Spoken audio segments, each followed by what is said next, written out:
Aujourd'hui, beaucoup de femmes se laissent tromper par la mode du monde. Elles pensent que Dieu regarde seulement le cœur et non l'apparence.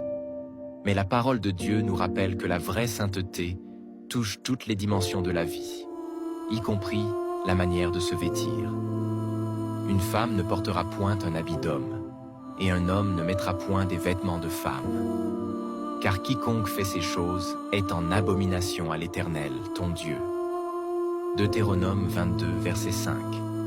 Ce verset n'est pas une simple tradition ancienne, mais un principe divin éternel.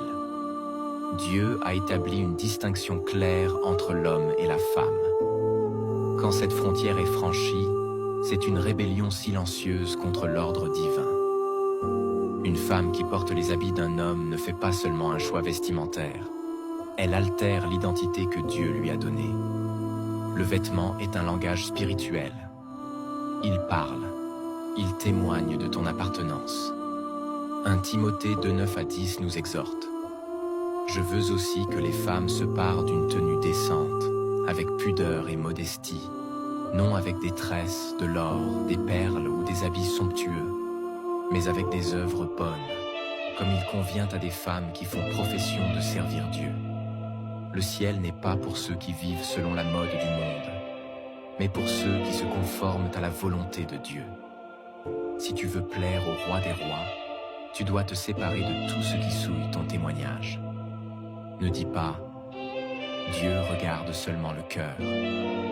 Oui, il regarde le cœur, mais ce cœur pur se manifeste toujours par un extérieur sanctifié. Romains 12, verset 2 déclare « Ne vous conformez pas au siècle présent, mais soyez transformés par le renouvellement de l'esprit. Le ciel est pour ceux qui marchent dans l'obéissance. Renonce aux habits qui déshonorent Dieu et embrasse la simplicité, la décence et la distinction divine. Car à la fin, mieux vaut être rejeté par le monde que rejeté par Dieu.